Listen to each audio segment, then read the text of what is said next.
हमारे जो मतलब डिस्टिंग्विश गेस्ट हैं वो लोग यहाँ पे बोले खुद का भी वो। तो जनरली मतलब अभी हम लोग सितंबर ख़त्म हो चुका है, अक्टूबर में हम लोग हैं। यहाँ पे आपको थोड़ा सा सीजनलिटी का लो रहेगा, प्राइसेस थोड़ा सा यहाँ पे डाउन साइड रहेगा। और क्योंकि हमें पता है कि फसल आ रही है, दिसंबर ऑनवर्ड्स यहाँ पे स्ट्रेंथ आना शुरू होगा। और जो जनवरी में है, जनवरी में से लेके और मार्च तक हम यहाँ पे प्राइसेस को स्ट्रेंथ होता हुआ देखेंगे, यानी कि प्राइसेस में यहाँ पे तेज़ी आ सकती है। और अप्रैल जून आते आते ये यहाँ पे आपको थोड़ा सा प्राइस पीक होता हुआ दिखेगा। और इसी में आगे आपको जो प्राइस का फॉरवर्ड कर्व होता है, जैसे कि बाहर के बाज़ारों में सीबॉट हो या यूएस की मार्केट हो, वो मार्केट आगे वाले कॉन्ट्रैक्ट्स को दिखाते हुए बताती है कि कब तक प्राइस जो है किस लाइन एंड लेंथ तक ऊपर जाएगा और कहाँ से एक डाउनसाइड आ सकता है। ये जो मैंने आपको फैक्टर्स दिए हैं ना, ये सारा इस चार्ट पे, आगे मैं सीजनैलिटी दिखा रही हूँ, इस पे आपको डिपेंड करेगा और वहाँ पे आपको ये आता हुआ दिखेगा। ये कॉमा को अवॉइड करिएगा, ये डेसिमल होना चाहिए था। तो यहाँ पे आप देखिए कि जैसे ही हम यहाँ पे अक्टूबर मंथ में हैं, अक्टूबर में थोड़ा सा आपको डाउनसाइड मरेगा। इसके बाद धीरे धीरे जब पीक आता है, क्योंकि मेन जो अराइवल सीजन है वो यहाँ पे ख़त्म होता हुआ नज़र आएगा, और फिर जब पीक बनेगा तो ये फरवरी तक यहाँ पे एक अपसाइड मूवमेंट जो है वो सोयाबीन हो या सोया ऑयल हो, उसमें हमें देखने को मिलेगा। लेकिन यहाँ ये चीज़ कहना चाहूँगी कि सोया मील का मैंने पैटर्न देखा है, वो थोड़ा सा डिफरेंट है। वो मैं आपको मतलब बाद में स्लाइड आएगा उसमें मैं दिखाऊंगी, क्योंकि सोया ऑयल को या सोयाबीन को सोया मील सबसे बाद में फॉलो करता है। अब ये चीज़ अभी तो काफ़ी ज़्यादा वी षणमुगम सर ने यहाँ पे बताया है कि अब काफ़ी ज़्यादा आर्बिट्राज अपॉर्चुनिटी आ रही है। यूएस के प्राइसेस जो हैं सोयाबीन के वो गिर रहे हैं, ब्राज़ील अर्जेंटीना का यहाँ पे बढ़ रहा है। ये बात तो यहाँ पे पहले से ही हम लोग को पता है। लेकिन यहाँ पे जो इनकम है, यूएस के फार्मर्स का इनकम अभी गिर रहा है, बाकी ब्राज़ील अर्जेंटीना वहाँ पे काफ़ी ज़्यादा इनकम उनका हायर साइड है, यानी कि सोयाबीन प्राइसेस वहाँ पे हायर साइड है। तो आर्बिट्राज अपॉर्चुनिटी है। और एक चीज़ और यहाँ पे, इस बात को मैं क्यों यहाँ पे ला रही हूँ, ये इंपॉर्टेंट है, क्योंकि अगर टैरिफ में यहाँ पे थोड़ी सी भी ढील होती है और किसी भी तरीके से अनसर्टिनिटी तो है मार्केट में, अगर चाइना यहाँ पे दोबारा इंपोर्ट करना यूएस से शुरू करता है, जो कि फिलहाल नहीं दिख रहा है, तो ये जो आपको डिफरेंस है प्राइस में, ये कम होता हुआ नज़र आ सकता है। ये इसमें मैं थोड़ा सा ज़्यादा नहीं जाना चाहूँगी बहुत डिटेल में, क्योंकि स्टॉक टू यूज़ रेशियो है, बस ये मैं आपको बताना चाहूँगी। लगभग ये 10% होता है, सुमित सर बताएंगे बढ़िया, वहाँ पे 10% होता है, लेकिन अभी ये 6.5% के करीब है। यानी कि जो हमारे पास सोयाबीन का स्टॉक है ऑन एन एवरेज से अभी कम है। जब भी स्टॉक टू यूज़ रेशियो कम होता है तो प्राइसेस हायर साइड जाता है। एक यहाँ पे एक पॉजिटिव फैक्टर हमें मिल रहा है आगे प्राइस राइज के लिए। फिर यहाँ पे अगर देखे जाए तो ये एक्सपोर्ट और इंपोर्ट का डेटा मैंने लिया था, तो एक्सपोर्ट इंपोर्ट यहाँ पे काफ़ी डिटेल में यहाँ पे बात हुई है कि ब्राज़ील और अर्जेंटीना का एक्सपोर्ट बढ़ा है, यूएस का यहाँ पे घटा है। और प्राइसेस जो है ब्राज़ील अर्जेंटीना का हायर साइड है, यूएस का यहाँ पे लोअर साइड है। बस एक चीज़ मैं ऐड करना चाहूँगी, कितना लोअर साइड है, इतना लोअर साइड है कि जो कॉस्ट ऑफ प्रोडक्शन है वहाँ उससे नीचे वहाँ के किसान अभी सोयाबीन को बेच रहे हैं। तो स्थिति बहुत अच्छी यहाँ पे नहीं है। सरकार पे दबाव है कि टैरिफ को खासकर इस क्षेत्र में कुछ करें यहाँ पे। ये मैं अवॉइड करूँगी। और ये चार्ट मैंने इसलिए लिया है क्योंकि पूरी दुनिया के पास टूल है, उनके पास सीएमई है जहाँ पे डेरिवेटिव प्लेटफॉर्म है, सबसे ज़्यादा ट्रेड होता है। चाइना में आपको डालियन एक्सचेंज है जहाँ पे सबसे ज़्यादा लिक्विडिटी बढ़ी है, और तब बढ़ी है जबकि चाइना में अपना ऑयल सीड्स का प्रोडक्शन बहुत ज़्यादा होता नहीं है, वो इम्पोर्टर है।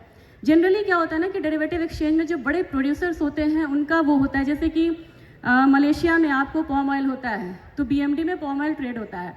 चाइना में सोयाबीन इंपोर्ट करता है, फिर भी चाइना का सोयाबीन मार्केट सबसे ज़्यादा लिक्विड है। क्योंकि ये प्लेटफॉर्म रहना बहुत ज़रूरी है। हमारा अपना इंडिकेटर होना चाहिए जो हमें प्राइस ट्रेंड के बारे में आने वाले समय में बताए, जैसे कि ये एक्सचेंज आपको आगे बताएंगे। ये मैंने टैरिफ पे लिया था, लेकिन मैं इसको आगे करना चाहूँगी।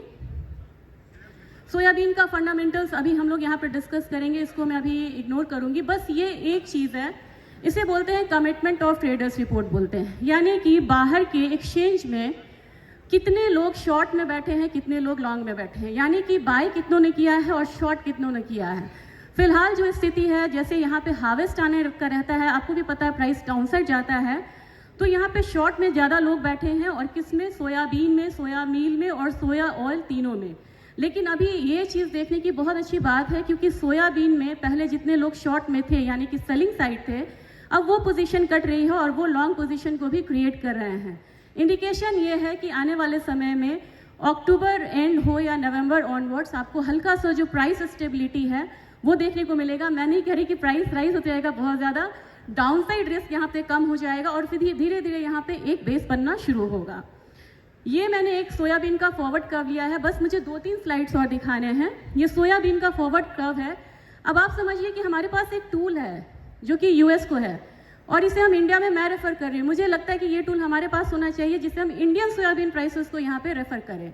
बस यही मेरी यहाँ पे रिक्वेस्ट है कि हम यूएस को ना रेफ़र करें, हम सोयाबीन उगाते हैं, हमारे पास अपना टूल होना चाहिए। ये क्या है, सीबॉट में जो सोयाबीन ट्रेड होता है तो आने वाले समय में वो कितना महंगा हो रहा है या सस्ता हो रहा है। अब यहाँ पे आप प्राइस ट्रेंड देखेंगे सोयाबीन का ना, नवंबर 25 का कॉन्ट्रैक्ट चल रहा है, वहाँ से जुलाई 26 तक ये लगातार बढ़ रहा है और ये दिखा रहा है कि 26 में जो अभी जो कहते हैं ना दुख भरे दिन बीत गए भैया, हमारा ये थोड़ा सा डाउन साइड जो है ये बन गया है। 26 ऑनवर्ड्स मुझे लग रहा है कि प्राइसेस जो है वो हायर साइड जाएगा। बहुत ज़्यादा बूम मैं नहीं एक्सपेक्ट कर रही, लेकिन प्राइसेस अब यहाँ से ऊपर की तरफ मूव होगा। कहाँ तक इंडिकेशन अभी तक आ रहा है, जुलाई अगस्त तक लग रहा है कि प्राइसेस ऊपर जाएगा। थोड़ा सा आपको 2-3 महीने का स्लगिशनेस है, फिर आपको नवंबर 26 से आपको प्राइसेस जो है ऊपर की तरफ दिख रहा है। अब नवंबर 26 से क्यों दिख रहा है, अक्टूबर के समय में फिर अराइवल आएगा, वहाँ से फिर एक डाउन साइड लिया है क्योंकि अराइवल प्रेशर रहेगा और वहाँ से फिर एक अप साइड है। यानी कि ओवरऑल अभी हम जहाँ खड़े हैं उससे कम से कम आपको 15-20% का जो एक राइज है वो इंटायर 26 तक हो सकता है कि आपको देखने को मिले। तो अभी जो मतलब डाउनसाइड जो एक सपोर्ट है वो बनता हुआ नज़र आ रहा है। जैसे मैंने सोया बीन के बारे में बताया वैसे मैं यहाँ पे सोया ऑयल के बारे में बता रही हूँ। पैटर्न सेम है। ये अगेन फिर यहाँ पे फॉरवर्ड कर्व है। फॉरवर्ड कर्व ये होता है कि अभी जो ट्रेड हो रहा है नवंबर मंथ, आने वाला जनवरी कितने पे ट्रेड हो रहा है, तो आने वाला जनवरी जो है वो ज़्यादा पे ट्रेड हो रहा है, 50.21 पे है, फिर 50.6 पे है। तो बढ़ते बढ़ते ये दिखा रहा है कि मई 26 तक यहाँ प्राइसेस जो है हायर साइड है, लेकिन इसमें आपको दिसंबर 26 तक एक जो मतलब वीकनेस है वो बनी रहेगी। सोया मील की अलग स्टोरी है। मैंने आपसे कहा था सोया ऑयल और सोयाबीन से अलग होता है सोया मील। सोया मील के जो प्राइसेस है ये लगातार अपसाइड दिखा रहा है। कब तक, सितंबर 27 तक। तो ये एक टूल मुझे बहुत अच्छा लगता है जिसके थ्रू आप यहाँ पे जान पाते हैं कि प्राइसेस कहाँ तक है। और 2 चार्ट यहाँ पे और है, ये देखिए 1973 से 2005 का यहाँ पे मैंने चार्ट लिया है, जब सोयाबीन लंबे कंसोलिडेशन के बाद था और ये 400 से लेके 700 वाला रेंज था, उस रेंज को ब्रेक किया और 2009 से 2025 में इसने नया रेंज बनाया। कोविड के बाद एक अपसाइड आया, कोविड के बाद यूक्रेन वॉर हुआ, अपसाइड आया, उसके बाद सप्लाई साइड बढ़ा, फिर वो यहाँ पे अब एक कंसोलिडेशन बना रहा है। अब ये तैयार है आपको 1400-1500 का भाव दिखाने के लिए। तो ये चार्ट पे ये ज़्यादा क्लैरिटी आती है।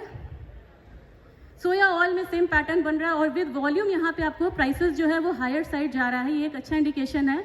1974 से 2006 तक एक लंबे कंसोलिडेशन के बाद ब्रेकआउट आया, काफ़ी बड़ी मूवमेंट हम लोगों ने देखा 2022-23 में। अब फिर से एक डाउन साइड आया है। अब यहाँ पे कंसोलिडेशन के बाद एक अपसाइड सोया ऑयल में भी देखने को मिल सकता है, जबकि क्रूड पाम ऑयल ऑलरेडी तेजी दिखा रहा है। तो क्रूड पाम ऑयल की तेजी जो है ये सोयाबीन, सोया ऑयल सबको यहाँ पे ऊपर की तरफ ले जाएगी, क्योंकि आपको पता है कि क्रूड पाम ऑयल ये शिफ्ट होता रहता है, स्विंग होता रहता है हमारा सीपीओ और सोयाबीन के बीच में। ये सोयाबीन प्राइसेस है इंदौर का।